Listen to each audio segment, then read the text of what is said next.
দুনিয়াতে এমন কোনো অপরাধ নেই যা সে করেনি। খুন, গুম, হত্যা, দর্শন সহ নির্যাতনের সকল শাখাই ছিল তার অবাধ বিচরণ। কাউকে হত্যা করার জন্য নির্মমভাবে আঘাত করার পর মৃত্যু না হওয়া পর্যন্ত বুকের পাঁজরের উপর উঠে নাচতে থাকা ছিল যার প্রিয় শখ।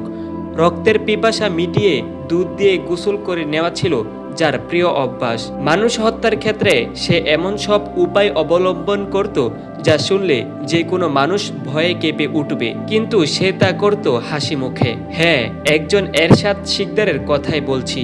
পুরো ভিডিওটিতে সাধারণ একজন কুলি থেকে এই লোকটির নিকৃষ্ট সন্ত্রাসী হয়ে ওঠার অজানা সব তথ্যই জানাবো তার ফাঁসির আগের শেষ কথাগুলো ও তার পরিবারের বর্তমান অবস্থা। জালকাঠি জেলার নলছিটি উপজেলার মাদারগোনা গ্রামে 1954 থেকে 1950 সালের দিকে এরশাদ শিকদারের জন্ম। মাত্র 11 থেকে 12 বছর বয়সে এরশাদ শিকদার জন্মস্থান নলছিটি থেকে খুলনায় চলে আসে। খুলনায় আসার পর এরশাদ সেখানে কিছুদিন রেল স্টেশনের কুলির সহযোগী হিসেবে কাজ করে। সেখান থেকেই ধীরে ধীরে রেল লাইনের পাত চুরি করে বিক্রি করত এমন দলের সাথে যোগদান করে। পরবর্তীতে সে তাদের নিয়ে নিজেই একটি দল গঠন করে ও এলাকায় রাঙ্গাচোরা নামে পরিচিতি পায়, যারা খুলনা রেল স্টেশন ও ঘাট এলাকায় চুরি ডাকাতি ও বিভিন্ন সন্ত্রাসী কর্মকাণ্ডে লিপ্ত থাকত।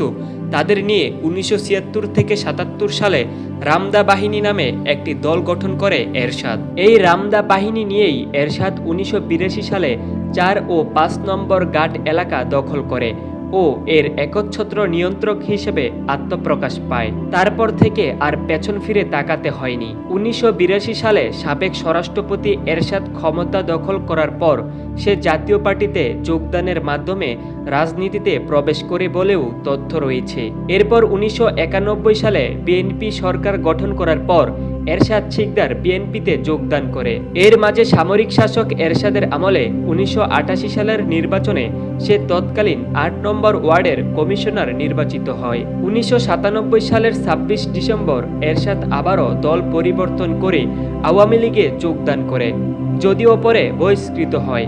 তবে এরই মধ্যে অনেক অপরাধমূলক কর্মকাণ্ডে যুক্ত হয়ে যায়। এই নিকৃষ্ট সন্ত্রাসী 1984 থেকে 1986 সাল পর্যন্ত তিনি খুলনার রেলওয়ের সম্পত্তি দখল, জোরপূর্বক ব্যক্তিগত সম্পত্তি দখল, মাদক ব্যবসা, চাঁদাবাজি ও অন্যান্য অপরাধমূলক কর্মকাণ্ডে লিপ্ত হয়। তার হাতের মুঠোয় ছিল জনপ্রতিনিধি, প্রভাবশালী রাজনীতিবিদ এবং আইন শৃঙ্খলা রক্ষাকারী বাহিনী। ঠান্ডা মাথায় মানুষ হত্যার পর খাঁটি দুধ দিয়ে গোসল করে পবিত্র হতো।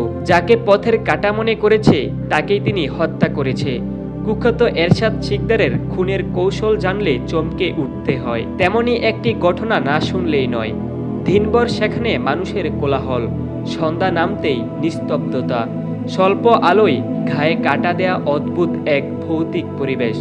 শুধু একটি কক্ষ থেকে মানুষের আর্তচিৎকার বেশি আসছে, কিন্তু খুলনার ঘাট এলাকার এই বিশাল বরফকলের চার দেয়ালের ভিতরই চাপা পড়ে গগনবিদারী সেই আর্তনাদ। হাত পা বাঁধা হতভাগ্য এক যুবকের পা চেপে ধরে রেখেছে এরশাদ শিকদার। আরেকজন বড় হাতুড়ি দিয়ে পায়ের উপর পিটিয়ে যাচ্ছেন অবিরাম। পা থেতলে গেছে, চূর্ণ বিচূর্ণ হয়ে গেছে দুই পায়ের হাড়। হাতুড়ি রেখে মানুষরূপী দানব এরশাদ শিকদার ধীরে সুস্থে একটি রশি নিল, রক্তাক্ত যুবকের গলায় পেঁচিয়ে ধরে টান দিল। যুবকটির নড়াচড়া তখন বন্ধ, নাক মুখ এমনকি চোখ দিয়েও রক্ত গড়িয়ে পড়ছিল, জিভ একটু বেরিয়ে পড়েছে। মানুষরূপী দানবটি মৃত যুবকের নাকের কাছে হাত রেখে নিশ্চিত হলো প্রাণ নেই। এরপরও তিনি ঠান্ডা হলো না। হঠাৎ মেজের উপর পড়ে থাকা যুবকটির বুকের উপর দাঁড়ালো, লাফাতে শুরু করলো। পাঁজর ভাঙার শব্দ হলো, শান্ত হলো সে। এরপর বড় এক বালতি দুধ দিয়ে গোসল করলো এরশাদ। যুবকের লাশ জমাট বাঁধা সিমেন্টের ব্যাগের সঙ্গে বেঁধে ফেলে দেওয়া হলো ভৈরব নদীতে। কি ভয়ঙ্কর ঘটনা না? এভাবেই সে একের পর এক হত্যাকাণ্ড ঘটিয়েছে। কি বন্ধু কি শত্রু কাউকেই রেহাই দেয়নি। শুধুমাত্র সন্দেহের জোরেও সে খুন করে ফেলে মাস্টার জাহাঙ্গীর কিংবা ফটিকের মতো পারিবারিক বন্ধুকে, যারা নিয়মিত বাসায় আসা যাওয়া করত বলে এরশাদের ধারণা হয়েছিল সম্ভবত তার স্ত্রীর সাথে এদের কোনো গোপন সম্পর্ক আছে। এই ক্ষেত্রে সবচেয়ে হতভাগা লোকটির নাম সম্ভবত আকিমুল। ঝিনাইদহের টেলিফোন অপারেটর ছিল আকিমুল। এক রাতে টেলিফোনের ডায়াল ঘোরাতে ঘোরাতে দৈবক্রমে সে ফোন করে ফেলে এরশাদের বাসায়। আর কি যায়, এরশাদের স্ত্রী খোদেজার সাথে ফোন আলাপ এবং ফোনে প্রেম করার অপরাধে আকিমুলেরও স্থান হলো ভৈরব নদীতে। মানুষ মারার জন্য এরশাদ আলাদা জায়গা বানিয়েছিল। আফ্রিকান মাগুরের একটি পুকুর ছিল তার। জ্যান্ত মানুষ সেখানে ছেড়ে দিলে মিনিট 5 সময় লাগতো উদাও হয়ে যেতে। বরফকল ছিল মৃত্যুদণ্ড কার্যকরে তার আরেকটি কুখ্যাত জায়গা। এখানে যে একবার গেছে তার আর সহজে ফিরে আসা হয়নি। এরশাদ শিকদারের অপরাধ জীবনের সবচেয়ে আলোচিত খুনের ঘটনা ছিল যুবলীগ নেতা খালিদ হত্যা। এই হত্যার ঘটনায় করা মামলাতেই গ্রেফতার করা হয়েছিল এই নর পিশাচকে। 1999 সালের এক রাতে ফোন করে তার বরফকলে যাওয়ার জন্য কয়েকজনকে ডাকে এরশাদ। তার ডাকে সাড়া না দিয়ে উপায় নাই। খুলনা জেলা ছাত্রলীগ নেতা অসিত বরণ বিশ্বাস, আবু হানিফ, আলী আকবর, সাথে ব্যবসায়ী সৈয়দ মনির মীর ও তার ছোট ভাই চয়ন মীর আর যুবলীগ নেতা খালিদ হোসেন তাই রওনা হন মৃত্যুকূপ বরফকলের দিকে। তারা গিয়ে পৌঁছানোর পর কথাবার্তার এক পর্যায়ে এরশাদ অট্টহাসি শুরু করে। এ যেন জ্বরের আগে প্রকৃত কঠিন পূর্বাভাস। ভয়ে কলিজের পানি শুকিয়ে যায় সবার। এরশাদ খালিদকে টেনে হিচড়ে আঘাতের পর আঘাত করতে থাকে। রক্ত পিপাসা তখন চরমে। বুকের উপর লাফ দিয়ে উঠে যায় এরশাদ। লাফাতে লাফাতে বুকের পাঁজর ছিন্ন বিচ্ছিন্ন করে ফেলে সে। খালেদ ঢলে পড়ে মৃত্যুর কোলে। এ যাত্রা আর রক্ষা হয় না এরশাদের। মামলা হয় তার বিরুদ্ধে। ভারত থেকে বিশেষ নকশা করিয়ে আনা এরশাদের আবাসস্থল স্বর্ণকমলে অবস্থান করেছিল এরশাদ। এমন সময় খবর আসে পুলিশ তাকে ধরতে আসবে। এরশাদ পালাতে গিয়েও সিদ্ধান্ত বদলায়। সে সবাইকে তার ক্ষমতার জোর দেখিয়ে দিতে চাইল। সকলের কাছ থেকে বিদায় নিয়ে নিজেই চড়ে বসলো ভ্যানে।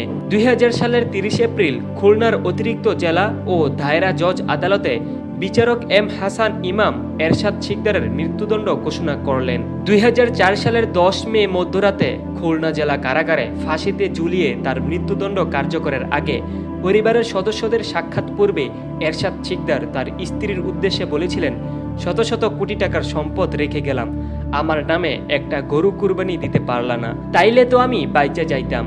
আমার এই দুঃসময়ে তোমরা কেউই পাশে রইলা না। বিভিন্ন মাধ্যমে এরশাদের 6টি বিয়ের কথা জানা যায়। তার প্রথম স্ত্রীর নাম খোদেজা বেগম। সানজিদা আক্তার শোভা তার সবচেয়ে ছোট স্ত্রী, যাকে তিনি তার বিলাসবহুল বাড়ি স্বর্ণকমলে এনেছিলেন। এছাড়াও রূপসা রাজাপুর গ্রামের তসলিমা, বাগেরহাটের রামপাল উপজেলার ফরিদা, সহযোগী বারেক কমান্ডারের স্ত্রী রামেসা এবং যাত্রা দলের নায়িকা পাইকগাছার দুর্গারানীর কথা জানা গেছে। সুবার গর্ভে এশা নামে একটি মেয়ে ছিল, যে বছর কয়েক আগে সুসাইড করে। এরশাদ শিকদারের ফাঁসির পর তার ছেলেদের জীবনযাপন ছন্দপতন ঘটে। স্বর্ণকমল যখন উৎসুক জনতার কৌতূহলে পরিণত হয় তখন তারা স্বর্ণকমল ছেড়ে দূরে থাকার চেষ্টা করেন। তার ওই ধারাবাহিকতায় বিব্রতকর পরিস্থিতি এড়াতে জামাল স্বর্ণকমল ছেড়ে বৈকালীর শ্বশুরবাড়িতে বসবাস শুরু করেন। বর্তমানে সেখানে তিনি মুরগির খামার সহ ব্যবসা বাণিজ্য করে স্ত্রী সন্তান নিয়ে বসবাস করছেন। এরশাদ শিকদারের সন্তানদের মধ্যে তার মেজ ছেলে মোহাম্মদ কামাল শিকদার অন্যদের চেয়ে বুদ্ধিমান। এরশাদের ফাঁসির পরবর্তীতে বাবার সব বিষয় সেই সামাল দিয়েছে। সেও স্বর্ণকমল ছেড়ে খুলনার নিউ মার্কেট সংলগ্ন গির্জা রোডে রাকিব প্রপার্টিজর একটি ফ্ল্যাট কিনে স্ত্রী ও 3 সন্তান নিয়ে সেখানেই বসবাস করছেন। ওই ভবনের নিচতলায় কাপড়ের দোকান, এছাড়া বৈকালীতে তার ব্যবসা রয়েছে।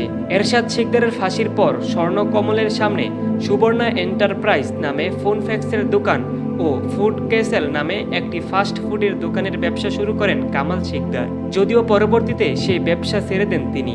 এছাড়া মেয়ে সুবর্ণা ইয়াসমিনকে পরিবারেরই পছন্দে খুলনা শহরেই বিয়ে দেওয়া হয়। এরশাদ শিকদারের ছোট ছেলে মোহাম্মদ হেলাল শিকদার মা খোদেজা বেগম ও নানি ফরিদা বেগমের সঙ্গে স্ত্রী সন্তান নিয়ে স্বর্ণকমলেই বসবাস করেছিলেন। তবে সম্প্রতি সেই ভারী ভাঙ্গা হচ্ছে। সেখানে তার ছেলেরা 10 তলা বিল্ডিং নির্মাণের সিদ্ধান্ত নিয়েছে বলে জানা গেছে। এইসবের বাইরে এরশাদ শিকদারের মায়ের পরকীয়া দেখে সন্ত্রাসী হওয়া ও গোপনে মেয়েকে ধর্ষণের ঘটনা প্রকৃত তথ্য পাওয়া যায়নি। সুপ্রিয় দর্শক, একজন এরশাদ শিকদারের এত সব কুকর্মের পর কেবল ফাঁসি কি তার জন্য যথেষ্ট সাজা ছিল? ফাঁসির পাশাপাশি তার সম্পত্তিও কি রাষ্ট্রীয় কোষাগারে নেওয়া উচিত ছিল না? কমেন্টে জানিয়ে দিন আপনার রায়। জানাতে বলবেন না কেমন লাগলো আমাদের আজকের ভিডিওটি। ভালো লাগলে অবশ্যই বেশি বেশি লাইক ও শেয়ার করুন। পরবর্তীতে আরও এমন ভিডিও পেতে চ্যানেলটি সাবস্ক্রাইব করে রাখুন। ধন্যবাদ।